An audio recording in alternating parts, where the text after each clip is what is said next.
ఇప్పటివరకు ఎవరైనా మన ఛానల్ని సబ్స్క్రైబ్ చేసుకోకపోతే ఇప్పుడే సబ్స్క్రైబ్ చేసుకోండి. పక్కన ఉన్న బెల్ ఐకాన్ క్లిక్ చేసి ఆల్లో పెట్టుకోండి. నేను పెట్టే లేటెస్ట్ వీడియోస్ అన్ని మిస్ అవ్వకుండా చూడొచ్చు. ఈ విశ్వంలో మనం కనుక్కోవడానికి, మనం ఎక్స్ప్లోర్ చేయడానికి ఎన్నో విషయాలు దాగి ఉన్నాయి. ఇప్పుడు మనకి ఎన్నో విషయాలు తెలుసని మనం అందరం అనుకుంటూ ఉన్నాం. కానీ అవన్నీ కూడా మనకి ఎలా తెలిసాయంటే ఒకప్పటి కాలంలో పరిశోధన చేయడం వల్లే తెలిసాయి. సో ఇక మీదట కూడా భవిష్యత్తులో ఇంకెన్నో పరిశోధనలు చేస్తూ ఉంటే ఇంకెన్నో కొత్త విషయాలు మనకు తెలిసే అవకాశం అయితే ఉంది. అలాగే ఆల్రెడీ మనకు తెలిసిన కొన్ని మిస్టరీలకి ఎవిడెన్స్లు కూడా భవిష్యత్తులో దొరికే అవకాశం అయితే ఉంది. సో ఈ రోజు ఈ వీడియోలో విశ్వంలో బయటపడిన 3 ఆశ్చర్యకరమైన రహస్యాల గురించి తెలుసుకునే ప్రయత్నం చేద్దాం. శాస్త్రవేత్తలు రీసెంట్ గానే వీటిని కనుగొన్నారు అండ్ ఇవి చాలా మందిని ఆశ్చర్యపరుస్తూ ఉన్నాయి. సో వాటి గురించి ఇప్పుడు తెలుసుకునే ప్రయత్నం చేద్దాం. ఇవన్నీ కూడా ఆస్ట్రోఫిజికల్ డిస్కవరీసే. సో ఇంకెందుకు late, let's get into the video. Number 1, strange neutron star spinning every 76 seconds discovered in stellar graveyard. యాక్చువల్గా ఈ విశ్వంలో చాలా రకాల క్లైమేట్స్ అనేవి ఉంటాయి, చాలా రకాల హ్యాబిటేట్స్ ఉంటాయి. భూమి మీదే చాలా రకాల క్లైమేట్స్, చాలా రకాల హ్యాబిటేట్స్ కనిపిస్తూ ఉంటే భూమి లాంటి ఎన్నో గ్రహాలని, ఎన్నో సోలార్ సిస్టమ్స్ని, ఎన్నో గ్యాలక్సీలని కలిగి ఉన్న ఈ విశ్వంలో ఇంకెన్ని దాగి ఉంటాయో మనమే ఊహించుకోవచ్చు. కొన్ని ప్రాంతాల్లో మనకి కొన్ని విషయాలు కనబడినప్పుడు అవి మనకి ఎలా అనిపిస్తాయి అంటే అంటార్టికా మధ్యలో ఒక క్యామల్ ని చూసిన ఫీలింగ్ ని మనకు కలగజేస్తూ ఉంటాయి. అంటే అంత వింతగా కనిపిస్తూ ఉంటాయి. ఒంటె అనేది కేవలం ఎడారిలో మాత్రమే కనిపిస్తూ ఉంటుంది, అంటార్టికా వంటి మంచు ప్రాంతాలలో కాదు. కానీ అలా చూసినట్టయితే మనకి చాలా ఆశ్చర్యం కలుగుతుంది కదా. సో అటువంటి వింతైన క్యారెక్టరిస్టిక్స్ ని స్పేస్ లోని కొన్ని ప్రాంతాలు పర్టికులర్ గా కలిగి ఉన్నాయి. అండ్ ఇవి ఒకదానితో ఒకటి అసలు ఏ మాత్రం అలైన్ అవ్వకుండా కూడా ఉంటూ ఉంటాయి. యూనివర్సిటీ ఆఫ్ సిడ్నీకి చెందిన ఒక శాస్త్రవేత్త యొక్క ఆధ్వర్యంలో నడిచిన ఒక ఇంటర్నేషనల్ రీసెర్చ్ టీమ్ ఒక వింతైన రేడియో సిగ్నల్ ని కనుగొంది. ఈ రేడియో సిగ్నల్ చాలా అంటే చాలా స్లోగా రొటేట్ అవుతున్న ఒక న్యూట్రాన్ స్టార్ నుంచి వస్తున్నట్టుగా వాళ్ళు తెలియజేశారు. అయితే ఈ స్టార్ యొక్క ప్రత్యేకమైన విషయం ఏంటి అంటే ఈ న్యూట్రాన్ స్టార్ ఒక గ్రేవ్ యార్డ్ లో ఉంది. నిజానికి ఇటువంటి గ్రేవ్ యార్డ్స్ లో ఉన్న ఏ న్యూట్రాన్ స్టార్ అయినా కూడా అసలు ఎటువంటి పల్సేషన్స్ ని కూడా ఇవ్వకూడదు. కానీ ఇక్కడ నుంచి పల్సేషన్స్ అనేవి వస్తూ ఉన్నాయి. పల్సేషన్స్ అంటే ఏంటంటే ఇవి చిన్న చిన్న ఎక్స్పాన్షన్స్ మరియు కాంట్రాక్షన్స్. ఇవి స్టార్ యొక్క అవుటర్ మోస్ట్ లేయర్ లో ఉంటాయి. దీని కారణంగా ఆ స్టార్ యొక్క రేడియస్ లో చిన్న చిన్న మార్పులు వస్తూ ఉంటాయి. అండ్ అంతేకాకుండా ఆ స్టార్ యొక్క బ్రైట్నెస్ లో కూడా అప్పుడప్పుడు మార్పులు అయితే మనకు కనిపిస్తూ ఉంటాయి. దీని కారణంగానే ఆ న్యూట్రాన్ స్టార్ చాలా వింతగా, చాలా ప్రత్యేకంగా కనబడింది. అందుకని ఆ న్యూట్రాన్ స్టార్ ని క్యామల్ ఆఫ్ అంటార్టికా అని పిలుస్తూ ఉన్నారు. హాయ్ ఫ్రెండ్స్, మీరు ఎప్పుడైనా సరే 5,000 రూపాయల ప్రోడక్ట్ 250 రూపాయలకి రావడానికి గమనించారా? లేదు కదా. కానీ అమెజాన్, ఫ్లిప్కార్ట్ లాంటి కంపెనీస్ ఏం చేస్తూ ఉంటాయంటే కొన్ని గోల్డెన్ హవర్స్ టైంలో మెగా డీల్స్ ఇస్తూ ఉంటాయి. ఆ డీల్స్ టైంలో ఒక్కొక్క ప్రోడక్ట్ మీద 90% నుంచి 95% వరకు డిస్కౌంట్ అయితే ఉంటుంది. అయితే ఈ డీల్స్ కోసం మీరు కాన్స్టెంట్గా ఆ యాప్స్ చెక్ చేస్తూ ఉండలేదు కదా. కానీ మీకోసం నేను వాటన్నిటిని కూడా కాన్స్టెంట్గా చెక్ చేస్తూ ఉంటాను. అండ్ దాంట్లో ఎప్పుడు ఏ డీల్ పెట్టినా కూడా ఇమీడియట్గా మీకు ఆ ప్రోడక్ట్ని అయితే షేర్ చేస్తాను. మీరు ఇమీడియట్గా ప్రోడక్ట్ని పర్చేస్ చేయొచ్చు దాని నుంచే. అండ్ అంతేకాదు కొన్ని ఎక్స్ట్రాడినరీ ప్రొడక్ట్స్ ఉంటాయి, వాటిని మీరు బయట ఎక్కడ కూడా చూడరు. వాటి గురించి కూడా నేను మీకు షేర్ చేస్తాను. మీరు సింపుల్గా చేయాల్సింది ఒకటే, కింద డిస్క్రిప్షన్లో మన టెలిగ్రామ్ ఛానల్ లింక్, మన వాట్సాప్ ఛానల్ లింక్, మన ఇన్స్టా బ్రాడ్కాస్ట్ ఛానల్ లింక్ ఉంటాయి. వీటిలో మీరు ఏ యాప్ ఎక్కువగా వాడతారో ఆ యాప్కి సంబంధించిన లింక్ మీద క్లిక్ చేసి ఆ యాప్లో ఉన్న మన ఛానల్ని ఫాలో అవ్వండి. దాంట్లో రెగ్యులర్గా చాలా ప్రొడక్ట్స్ అయితే మీకు అప్డేట్ అవుతూ ఉంటాయి. అండ్ ఆ ప్రొడక్ట్స్లో మీకు ఏది నచ్చినట్టయితే దాన్ని మీరు కొనుగోలు చేయొచ్చు వెంటనే. సో డిస్క్రిప్షన్లో లింక్స్ ఉన్నాయి, వెంటనే ఫాలో అవ్వండి. దీన్ని కనుగొన్నది మేర్కాట్ రేడియో టెలిస్కోప్ ను ఉపయోగించి మేర్కాట్ టీం వాళ్ళు కనుగొనడం జరిగింది. ఈ ఎక్విప్మెంట్ సౌత్ ఆఫ్రికాలో ఉంటుంది. వీళ్లే మొట్టమొదటిగా దీన్ని కనుగొన్నారు. అండ్ ఇది ఒక సింగులర్ పల్స్ ని రిలీజ్ చేసినప్పుడు శాస్త్రవేత్తలు దీన్ని కనుగొనడం జరిగింది. అయితే రీసెర్చ్ లో తెలిసిన విషయం ఏంటి అంటే ఇది సింగిల్ పల్స్ ని కాదు, మల్టిపుల్ పల్సెస్ ని రిలీజ్ చేస్తుందని అయితే తెలియజేశారు. సో మల్టిపుల్ పల్సెస్ వస్తున్నాయని కన్ఫర్మేషన్ వచ్చిన తర్వాత అవి ఎలా వస్తున్నాయో తెలుసుకోవడానికి శాస్త్రవేత్తలు కొన్ని ఇమేజెస్ ని కూడా తీసుకున్నారు. దానికోసం సైమల్టేనియస్ కన్సిక్యూటివ్ ఇమేజెస్ టెక్నాలజీని ఉపయోగించారు. ఆ లైట్ ఒక స్టార్ నుంచి వస్తున్నట్టుగా తెలుసుకున్న తర్వాత ఆ స్టార్ ఎక్కడ ఉంది, ఏ పొజిషన్ లో ఉంది, ఇవన్నీ కూడా ఎగ్జాక్ట్ గా తెలుసుకున్నారు. సో అప్పుడు వాళ్ళకి అర్థమైన విషయం ఏంటి అంటే ఇటువంటి న్యూట్రాన్ స్టార్స్ అక్కడ చాలానే ఉన్నాయి, అదొక్కటే కాకుండా. అండ్ ఇవి సుమారుగా మన గ్యాలక్సీలో 3,000కి పైగా ఉండి ఉండొచ్చు అయితే శాస్త్రవేత్తలు ఒక అంచనాకు వచ్చారు. ఇటువంటివి 3,000 మన గ్యాలక్సీలో ఉన్నప్పటికీ ఇప్పటి వరకు వాటికి సంబంధించిన ఒక్క ఇన్ఫర్మేషన్ కూడా మనకు కనబడలేదు. అదే చాలా ఆశ్చర్యకరమైన విషయం. ఇంకా ఎన్నో కొత్త వాటిని కనుక్కోవాల్సిన అవసరం కూడా ఉందని అయితే వాళ్ళు అభిప్రాయపడుతున్నారు. అయితే ఈ న్యూట్రాన్ స్టార్ యొక్క లైఫ్ సైకిల్ అనేది కొంచెం తక్కువగా ఉంటుంది. ఎందుకంటే వాటిలో డెన్సిటీ అనేది చాలా ఎక్కువగా ఉంటుంది. అలాగే అవి చాలా పెద్ద సంఖ్యలో న్యూరాన్స్ ని కలిగి ఉంటాయి. దాదాపుగా 95% వరకు న్యూరాన్స్ ని కలిగి ఉంటాయి. అండ్ ఇవి ఫామ్ అయింది కూడా ఒక సూపర్ నోవా ఎక్స్ప్లోషన్ కారణంగా. అయితే వీటి గురించి మరిన్ని పరిశోధనలు చేస్తున్నప్పుడు శాస్త్రవేత్తలు ఇంకో కొత్త విషయాన్ని కనుగొన్నారు. అదేంటి అంటే ఈ స్టార్ యొక్క చుట్టుపక్కల ప్రాంతంలో మ్యాగ్నెటిక్ ఫీల్డ్స్ అనేవి చాలా పెద్ద సంఖ్యలో కనిపిస్తూ ఉన్నాయి. సో చాలా మంది ఏమని అభిప్రాయపడ్డారంటే ఇవి న్యూట్రాన్ స్టార్స్ కాదు, ఇవి మ్యాగ్నెటార్స్ అయి ఉండొచ్చని అభిప్రాయపడ్డారు. మ్యాగ్నెటార్స్ అనేవి కూడా స్టార్స్ లో ఒక స్పెషల్ కేటగిరీ స్టార్స్. వీటి యొక్క మ్యాగ్నెటిక్ ఫీల్డ్స్ అనేవి చాలా అంటే చాలా స్ట్రాంగ్ గా ఉంటాయి. సో అందుకని ఆ గ్రూప్ యొక్క లీడ్ రీసెర్చర్ అయిన డాక్టర్ మనీషా క్యాలెబ్ దీని గురించి ఏమని తెలియజేశారంటే దీని నుంచి ఒక రేడియో ఎమిషన్ అయితే జరుగుతూ ఉంది అండ్ దాన్ని మనం గుర్తించగలుగుతున్నాం. బట్ అయినప్పటికీ కూడా అది చాలా చిన్నగానే వస్తోంది. ఇటువంటివి ఖచ్చితంగా ఆ ప్రాంతంలో ఇంకెన్నో ఉండే అవకాశం ఉంది. అలాగే మన గ్యాలక్సీలో కూడా ఇంకెన్నో ఉండే అవకాశం ఉందని ఆమె తెలియజేశారు. సో ఇప్పుడు వాటి గురించి తెలుసుకోవడానికి పరిశోధనలు అయితే చేస్తున్నారు. భవిష్యత్తులో మరిన్ని న్యూట్రాన్ స్టార్స్ గురించి తెలుసుకున్నట్టయితే అక్కడ సిచ్యువేషన్ ఎలా ఉంటుంది, న్యూట్రాన్ స్టార్స్ ఎలా డెవలప్ అవుతాయి, వాటి యొక్క లైఫ్ సైకిల్ ఎలా ఉంటుంది, వీటన్నిటి గురించి కూడా తెలుసుకునే అవకాశం ఉంటుందని అయితే ఆమె అభిప్రాయపడింది. అలాగే పల్సార్స్ గురించి కూడా ఎన్నో విషయాలు తెలుసుకోవడానికి ఇప్పటికే పరిశోధనలు అయితే జరుగుతూ ఉన్నాయి. సో వాటి గురించి కూడా కొంత ఇన్ఫర్మేషన్ ఇవి మనకి ఇచ్చే అవకాశం ఉందని అయితే ఆమె అభిప్రాయపడుతూ వచ్చింది. అండ్ ఇది కూడా ప్రతి 76 సెకండ్లకు ఒకసారి స్పిన్ అవుతూ ఉంది. సో ఎలా తిరుగుతోంది అంత మెల్లిగా అనే విషయం మీద కూడా స్టడీ చేయాల్సి ఉంటుందని అయితే ఆమె తెలియజేశారు. సో అందుకే దీనికి PSR J09014046 అనే ఒక కోడ్ నేమ్ అయితే ఇవ్వడం జరిగింది. సో ఇటువంటివి మరొక 7 డిఫరెంట్ పల్స్ టైప్స్ అయితే ఉండి ఉండొచ్చు. అలాగే 7 డిఫరెంట్ డిస్ప్లే ట్రైట్స్ కూడా ఉండి ఉండొచ్చు అని అయితే శాస్త్రవేత్తలు అభిప్రాయపడుతున్నారు. అండ్ ఇవి మ్యాగ్నెటార్స్ కి ఉన్న కొన్ని ప్రత్యేకతలు. సో ఈ మ్యాగ్నెటార్ అయి ఉండొచ్చు అని కూడా అభిప్రాయపడుతున్నారు.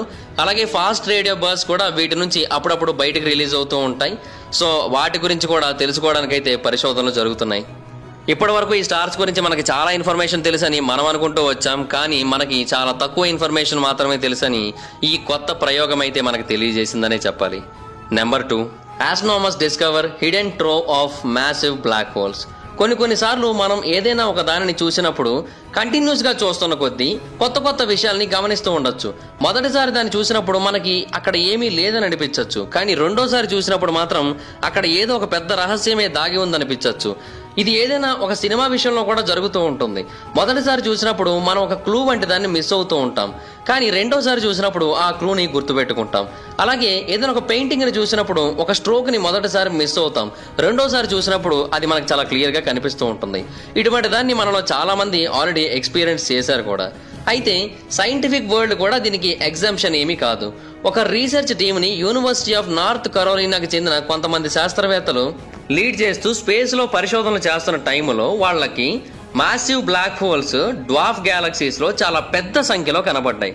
నిజానికి ఆ ప్రాంతంలో అన్ని బ్లాక్ హోల్స్ ఉంటాయని వాళ్ళు కూడా అనుకోలేదు. కానీ ఆ బ్లాక్ హోల్స్ చాలా పెద్దగా ఉన్నాయి అండ్ అంతేకాకుండా చాలా పెద్ద సంఖ్యలో కూడా ఉన్నాయి. ఈ బ్లాక్ హోల్స్ గురించి ఒకప్పుడు మనకి పెద్దగా ఏమీ ఇన్ఫర్మేషన్ తెలియదు. కానీ ఇప్పుడు మాత్రం వాటి గురించి మనకి చాలా విషయాలు తెలుసు. అండ్ కొంతమంది ఏమంటున్నారంటే ఈ బ్లాక్ హోల్స్ మనకి మరొక విషయంలో సహాయపడతాయని చెబుతున్నారు. అదేంటి అంటే మన యొక్క గ్యాలక్సీ మధ్య భాగంలో ఉన్న సూపర్ మాసివ్ బ్లాక్ హోల్ ని కనుగొనడానికి ఈ బ్లాక్ హోల్స్ అన్ని కూడా సహాయపడతాయని అయితే వాళ్ళు అభిప్రాయపడుతూ వచ్చారు. మన గ్యాలక్సీ అనేది ఒక జైంట్ స్పైరల్ ఫామ్ లో ఉంది. సో ఖచ్చితంగా మధ్యలో ఒక భారీ బ్లాక్ హోల్ అయితే ఉండి ఉండొచ్చని అయితే చాలా మంది అభిప్రాయపడుతూ ఉన్నారు. అండ్ ఇంకొంతమంది ఏమంటున్నారంటే అసలు మన గ్యాలక్సీ ఫామ్ అయిందే కొన్ని చిన్న గ్యాలక్సీలన్నింటినీ కూడా తన లోపలికి లాగేసుకొని వాటన్నిటిని మెర్జ్ చేయడం ద్వారా అని అయితే తెలియజేస్తున్నారు. సో దానికి ఎగ్జాంపుల్ గా కొంతమంది మెగాలినిక్ క్లౌడ్స్ ని చూపిస్తున్నారు. ఆ క్లౌడ్స్ లో ఉన్నవన్నీ కూడా ఇర్రెగ్యులర్ గ్యాలక్సీస్. ఇవన్నీ కూడా ఆకాశంలో ఇష్టం వచ్చినట్టుగా మెరుస్తూ కనిపించే కొన్ని వింతైన గ్యాలక్సీస్. ఇవి మనకి స్పేస్ యొక్క సౌత్ భాగంలో కనిపిస్తూ ఉంటాయి. సో వీటి ద్వారా డ్వార్ఫ్ గ్యాలక్సీస్ గురించి తెలుసుకునే ప్రయత్నం ఇప్పటికే ఎంతో మంది శాస్త్రవేత్తలు చేయడం మొదలు పెట్టారు. అండ్ ఇవి మన యొక్క మిల్కీవే గ్యాలక్సీలో ఒక భాగంగా ఎలా మారాయో కూడా తెలుసుకోవడానికి అయితే వాళ్ళు ప్రయత్నిస్తున్నారు. ఏదైనా ఒక డ్వార్ఫ్ గ్యాలక్సీ మన యొక్క గ్యాలక్సీలోకి ఎంటర్ అయింది అంటే ఖచ్చితంగా అది ఒక మ్యాసివ్ బ్లాక్ హోల్ ని తనతో పాటుగా తీసుకొని వచ్చే అవకాశం ఉంది. ఆ బ్లాక్ హోల్ దాని యొక్క మధ్య భాగంలో ఉండే ఛాన్స్ ఉందని అయితే ఎంతో మంది శాస్త్రవేత్తలు తెలియజేశారు. సో ప్రస్తుతానికైతే ఈ ప్రశ్నకి సరైన జవాబు అయితే లేదు. అయితే ఇప్పుడు వీటి కోసం ఎందుకు ఇంతలా ఎదురు చూస్తున్నారంటే ఒకవేళ ఈ చిన్న బ్లాక్ హోల్స్ ని గనక, అంటే ఇవి కూడా మాసివ్ బ్లాక్ హోల్సే కానీ సూపర్ మాసివ్ బ్లాక్ హోల్ తో పోల్చినట్టయితే ఇవి చిన్నగానే ఉంటాయి. సో ఆ సూపర్ మ్యాసివ్ బ్లాక్ హోల్ గనక ఈ చిన్న బ్లాక్ హోల్ ని తన లోపలికి అబ్జర్వ్ చేసుకున్నట్టయితే అప్పుడు మనం ఆ సూపర్ మ్యాసివ్ బ్లాక్ హోల్ గురించి తెలుసుకునే అవకాశం ఉంటుంది. అప్పుడు డ్వార్ఫ్ గ్యాలక్సీస్ గురించి కూడా పూర్తిగా మనకి అవగాహన వస్తుందని అయితే శాస్త్రవేత్తలు ఎదురు చూస్తున్నారు. సో దానికోసమని వీటి మీద ఎక్కువగా పరిశోధన చేస్తున్నారు. మనకి బ్లాక్ హోల్స్ గురించి, గ్యాలక్సీస్ గురించి ఇన్ఫర్మేషన్ తెలిసినప్పటికీ కూడా చాలా కొద్దిగా ఇన్ఫర్మేషన్ మాత్రమే తెలుసు. అవి ఎలా పెరుగుతాయి, ఎలా ఇంటరాక్ట్ అవుతాయి, వీటి గురించి మనకి పూర్తిగా తెలియదు. సో ఇప్పుడు వాటి గురించే పరిశోధనలు జరుగుతున్నాయి. అందుకనే ఇప్పుడు దీనికోసం అందరూ ఎదురు చూస్తున్నారు. రీసెంట్ గా కొంతమంది ఆస్ట్రోఫిజికల్ శాస్త్రవేత్తలు ఒక జర్నల్లో వీటన్నిటికీ సంబంధించిన కొంత ఇన్ఫర్మేషన్ ఇవ్వడం జరిగింది. ఈ బ్లాక్ హోల్ ని మనం సింపుల్ గా ఇంతకుముందు చూసిన బ్లాక్ హోల్స్ లా చూస్తూ ఉన్నాం, కానీ ఇవి మిగతా వాటికంటే కంప్లీట్ గా డిఫరెంట్ గా ఉన్నాయి. ఈ బ్లాక్ హోల్స్ ప్లెయిన్ సైట్ లో ఇప్పటి వరకు దాగి ఉన్నాయి. అండ్ అంతేకాకుండా వీటిని కనుగొనడం అనేది చాలా డిఫికల్ట్ ప్రాసెస్. వీటిని మనం కనుగొనే లోపే దాని చుట్టూ ఉన్న లైట్ ఏదైతే ఉంటుందో అది మనల్ని డీవియేట్ చేస్తూ ఉంటుంది. అండ్ అవి మనకి ఎగ్జాక్ట్ గా కనబడాలి అన్నా కూడా ఈ బ్లాక్ హోల్స్ ఖచ్చితంగా ఏదో ఒక దాన్ని తన లోపలికి అబ్జర్వ్ చేసుకోవాల్సి ఉంటుంది. అప్పుడు మాత్రమే అవి మనకి మెరుస్తూ కనబడతాయి. అప్పుడు మాత్రమే మనం వాటి గురించి తెలుసుకోగలుగుతామని తెలియజేశారు. వాళ్ళు ఈ బ్లాక్ హోల్స్ ని ఫైర్ ఫ్లైస్ తో పోల్చారు. అంటే అవి మెరిసినప్పుడు మాత్రమే ఎలా అయితే వాటిని చూడగలుగుతూ ఉంటామో అలాగే ఈ బ్లాక్ హోల్స్ మెరిసినప్పుడు మాత్రమే వీటిని చూడగలుగుతూ ఉంటాం. అండ్ ఈ బ్లాక్ హోల్స్ అనేవి ఎప్పటికప్పుడు పెరుగుతూ ఉన్నాయి, కాకపోతే అంత యాక్టివ్ గా అయితే పెరగట్లేదని అయితే శాస్త్రవేత్తలు తెలియజేశారు. బట్ దాంట్లో ఎంతవరకు వాస్తవం ఉందనేది పూర్తిగా తెలియలేదు. ఎందుకంటే దానికి ఎగ్జాక్ట్ ప్రూఫ్ అయితే ఎవరి దగ్గర కూడా లేదు. కేవలం కొన్ని థియరీస్ మాత్రమే ఇవి. అండ్ శాస్త్రవేత్తలు మరొక విషయాన్ని తెలియజేశారు. అదేంటి అంటే హై ఎనర్జీ రేడియేషన్ అనే ఒక క్యారెక్టరిస్టిక్ ఏదైతే ఉందో అది పెరుగుతున్న బ్లాక్ హోల్స్ యొక్క ఎక్స్క్లూజివ్ ప్రాపర్టీ అయితే కాదు, ఎక్స్క్లూజివ్ ఫీచర్ అస్సలే కాదని అయితే తెలియజేశారు. అంటే వాటిలో సహజంగానే ఇటువంటి ఒక లక్షణం ఉంటుందని చాలా మంది నమ్ముతూ ఉంటారు, కానీ అది నిజం కాదని అయితే శాస్త్రవేత్తలు తెలియజేశారు. కొన్ని స్టార్స్ లో కూడా మనం ఇటువంటి హై ఎనర్జీ రేడియేషన్ చూడగలుగుతూ ఉంటాం, కానీ అన్ని బ్లాక్ హోల్స్ లోని చూడలేమని అయితే కొంతమంది శాస్త్రవేత్తలు అభిప్రాయపడుతూ ఉన్నారు. సో అందుకని ఒక స్టార్ ఎలా ఫామ్ అవుతోంది అనే విషయం మీద కూడా ప్రస్తుతానికి పరిశోధనలు జరుగుతున్నాయి. అలాగే ఒక బ్లాక్ హోల్ యొక్క పెరుగుదల మీద కూడా ప్రస్తుతానికైతే పరిశోధనలు జరుగుతూ ఉన్నాయి. మేబీ ఆ పరిశోధనలు ఒక కొలిక్కి వచ్చినట్టయితే బ్లాక్ హోల్స్ అనేవి ఎలా ఫామ్ అవుతాయి అండ్ ఆ బ్లాక్ హోల్స్ అనేవి ఎలాగ వేరే వాటిని తమ లోపలికి లాగేసుకుంటాయి అండ్ ఈ బ్లాక్ హోల్స్ ని తన లోపలికి లాక్కునే సూపర్ మ్యాసివ్ బ్లాక్ హోల్ ఏమన్నా ఉందా, అలాగే ఏదైనా డ్వార్ఫ్ గ్యాలక్సీ ఏదైనా భారీ గ్యాలక్సీతో కలిసినప్పుడు తనతో పాటుగా ఒక మ్యాసివ్ బ్లాక్ హోల్ ని తీసుకుని వస్తుందా, ఇటువంటి విషయాలన్నీ కూడా తెలుసుకునే అవకాశం అయితే ఉంది. బట్ ప్రస్తుతానికి అయితే మాత్రం శాస్త్రవేత్తలు వీటి మీద చాలా తీవ్రంగా పరిశోధనలు చేస్తున్నారు. సో దాని కారణంగా భవిష్యత్తులో అయినా సరే మనకు వీటి గురించి ఖచ్చితమైన ఇన్ఫర్మేషన్ దొరికే అవకాశం అయితే ఉంది. అందులో ఎటువంటి సందేహం అయితే లేదు. Number 3, scientist discover black hole has 3 hot meals a day.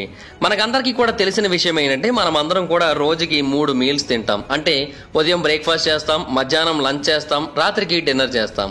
అయితే నాసా వాళ్ళు రీసెంట్ గా ఒక విషయాన్ని తెలియజేశారు. అదేంటి అంటే మన గ్యాలక్సీలోని ఒక సూపర్ మ్యాసివ్ బ్లాక్ హోల్ మనకి కొన్ని లైట్ ఇయర్స్ దూరంలో ఉంది అండ్ ఇది కూడా సేమ్ మనలాంటి లక్షణాలనే కలిగి ఉంది. అంటే దాని నుంచి ఎక్స్రే బర్స్ అనేవి బయటకు వస్తూ ఉన్నాయి అండ్ ఆ గ్యాలక్సీ పేరు GSN 069. ప్రతి 9 గంటలకు ఒకసారి వాటి నుంచి ఆ ఎక్స్రే బర్స్ అయితే బయటకు వస్తున్నాయి. వాటిని నాసా వాళ్ళు చాలా పెద్ద సంఖ్యలో కలెక్ట్ చేశారు చంద్ర ఎక్స్రే అబ్జర్వేటరీని ఉపయోగించి. అలాగే యూరోపియన్ స్పేస్ ఏజెన్సీ యొక్క XMM న్యూట్రాన్ ద్వారా కూడా వాటిని కలెక్ట్ చేయడం జరిగింది. వాటన్నిటిని కూడా పరిశోధనలు చేస్తే శాస్త్రవేత్తలకు అర్థమైన విషయం ఏంటి అంటే ఆ మధ్యలో ఒక సూపర్ మ్యాసివ్ బ్లాక్ హోల్ ఉంది. అది చాలా పెద్ద మొత్తంలో మెటీరియల్ ని తన లోపలికి లాక్కుంటోంది. అది కూడా రెగ్యులర్ షెడ్యూల్స్ లో లాక్కుంటోంది. సేమ్ మనం ఎలా అయితే ఉదయం బ్రేక్ఫాస్ట్ చేస్తామో, మధ్యాహ్నం లంచ్ చేస్తామో, రాత్రి డిన్నర్ చేస్తామో అలాగే అది కూడా 3 పూటలా తన లోపలికి లాక్కుంటూ ఉంది. సో దాని కారణంగా ఆ బ్లాక్ హోల్ అనేది మెల్లిమెల్లిగా పెరిగి పెద్దదవుతోంది. అయితే శాస్త్రవేత్తలు మరొక విషయాన్ని కూడా గమనించారు. అదేంటంటే సాధారణంగా స్టెల్లార్ మాస్ బ్లాక్ హోల్స్ నుంచి రెగ్యులర్ గా అవుట్ బర్స్ అనేవి జరుగుతూ ఉంటాయి. కానీ ఇది సూపర్ మాసివ్ బ్లాక్ హోల్ అయినప్పటికీ కూడా అటువంటిది దీని నుంచి ఒక్కసారి కూడా కనబడలేదు. అండ్ శాస్త్రవేత్తలు గమనించిన మరొక ఎగ్జైటింగ్ విషయం ఏంటి అంటే ఈ బ్లాక్ హోల్ దాదాపుగా మన సూర్యుడి యొక్క మాస్ కంటే 4 రెట్లు ఎక్కువ మాస్ను కలిగి ఉంది. అండ్ అంతేకాకుండా మన చంద్రుడి కంటే 4 రెట్లు ఎక్కువ మాస్ ఉన్న మెటీరియల్ ని ప్రతిరోజు కూడా తన లోపలికి రోజుకు 3 సార్లు చెప్పున లాగేసుకుంటుందని తెలియజేశారు. సో చాలా పెద్ద మొత్తంలో మెటీరియల్ అయితే తన లోపలికి లాక్కుంటున్నట్టుగా జియోవాని మినోవిట్టి అనే ఒక శాస్త్రవేత్త European space agency centre for astrobiology నుంచి తెలియజేసింది. ఇది స్పెయిన్ లో ఉంది అండ్ ఆమె దీని గురించి ఒక ఆర్టికల్ ని కూడా ప్రచురించింది. అండ్ దీని యొక్క ఎక్స్రే క్వాసీ పీరియాడిక్ ఎరప్షన్స్ గురించి తెలుసుకోవడానికి ఒక కొత్త క్యాల్కులేషన్ కూడా ఆమె తెలియజేసింది. సో అందుకనే దీన్ని శాస్త్రవేత్తలందరూ చాలా ఎక్సైటింగ్ డిస్కవరీ అని కూడా తెలియజేస్తున్నారు. సో దీని యొక్క ఎక్స్రే అబ్జర్వేషన్స్ మీద ఫర్దర్ గా ఏమన్నా విషయాలు మనం తెలుసుకోవచ్చా అనే విషయం మీద ప్రస్తుతం అయితే పరిశోధనలు జరుగుతూ ఉన్నాయి. అలాగే దాని యొక్క బర్స్ట్ యొక్క రెగ్యులారిటీ మీద కూడా పరిశోధనలు చేస్తున్నారు. ఎందుకని దాని నుంచి అవుట్ బర్స్ట్ అనేవి రావట్లేదనే విషయం మీద కూడా శాస్త్రవేత్తలు తెలుసుకోవడానికి అయితే ప్రయత్నాలు చేస్తున్నారు. సో కొంత సమయం పట్టొచ్చు అంతే దీని గురించి పూర్తిగా తెలుసుకోవడానికి. కానీ ఖచ్చితంగా దీని గురించి పూర్తి ఇన్ఫర్మేషన్ మనకు దొరుకుతుందని అయితే ఎంతో మంది శాస్త్రవేత్తలు అభిప్రాయపడుతున్నారు. సో గైస్ చూశారు కదా, ఇవి 3 ఇంట్రెస్టింగ్ స్పేస్ మిస్టరీస్. ఈ వీడియో మీకు నచ్చినట్టయితే లైక్ చేయండి, ఈ వీడియోని షేర్ చేయండి. ఇప్పటి వరకు ఎవరైనా మన ఛానల్ని సబ్స్క్రైబ్ చేసుకోకపోతే ఇప్పుడే సబ్స్క్రైబ్ చేసుకోండి. పక్కనే ఉన్న బెల్ ఐకాన్ క్లిక్ చేసి ఆల్లో పెట్టుకోండి. ఒకవేళ మీరు నన్ను డైరెక్ట్గా ఫాలో అవ్వాలనుకుంటే నా ఇన్స్టాగ్రామ్ ఐడి యొక్క లింక్ కింద డిస్క్రిప్షన్లో ఉంటుంది. దాని మీద క్లిక్ చేసి మీరు నన్ను ఫాలో అవ్వచ్చు. లేదంటే ఇన్స్టాగ్రామ్లోకి వచ్చి జబర్దస్త్ మహీధర్ అని సెర్చ్ చేసి కూడా మీరు నన్ను ఫాలో అవ్వచ్చు. Thank you guys, bye bye now. Hi friends, మీరు ఎప్పుడైనా సరే 5,000 రూపాయల ప్రోడక్ట్ 250 రూపాయలకి రావడాన్ని గమనించారా? లేదు కదా. కానీ అమెజాన్, ఫ్లిప్కార్ట్ లాంటి కంపెనీస్ ఏం చేస్తూ ఉంటాయంటే కొన్ని గోల్డెన్ హవర్స్ టైంలో మెగా డీల్స్ ఇస్తూ ఉంటాయి. ఆ డీల్స్ టైంలో ఒక్కొక్క ప్రోడక్ట్ మీద 90% నుంచి 95% వరకు డిస్కౌంట్ అయితే ఉంటుంది. అయితే ఈ డీల్స్ కోసం మీరు కాన్స్టెంట్గా ఆ యాప్స్ చెక్ చేస్తూ ఉండలేదు కదా. కానీ మీకోసం నేను వాటన్నిటిని కూడా కాన్స్టెంట్గా చెక్ చేస్తూ ఉంటాను. అండ్ దాంట్లో ఎప్పుడు ఏ డీల్ పెట్టినా కూడా ఇమీడియట్గా మీకు ఆ ప్రోడక్ట్ని అయితే షేర్ చేస్తాను. మీరు ఇమీడియట్గా ఆ ప్రోడక్ట్ని పర్చేస్ చేయొచ్చు దాని నుంచే. అండ్ అంతేకాదు కొన్ని ఎక్స్ట్రాడినరీ ప్రొడక్ట్స్ ఉంటాయి, వాటిని మీరు బయట ఎక్కడ కూడా చూడరు.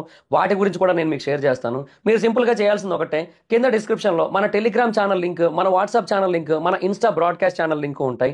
వీటిలో మీరు ఏ యాప్ ఎక్కువగా వాడతారో ఆ యాప్కి సంబంధించిన లింక్ మీద క్లిక్ చేసి ఆ యాప్లో ఉన్న మన ఛానల్ని ఫాలో అవ్వండి. దాంట్లో రెగ్యులర్గా చాలా ప్రొడక్ట్స్ అయితే మీకు అప్డేట్ అవుతూ ఉంటాయి. అండ్ ఆ ప్రొడక్ట్స్లో మీకు ఏది నచ్చినట్టయితే దాన్ని మీరు కొనుగోలు చేయొచ్చు వెంటనే. సో డిస్క్రిప్షన్లో లింక్స్ ఉన్నాయి, వెంటనే ఫాలో అవ్వండి.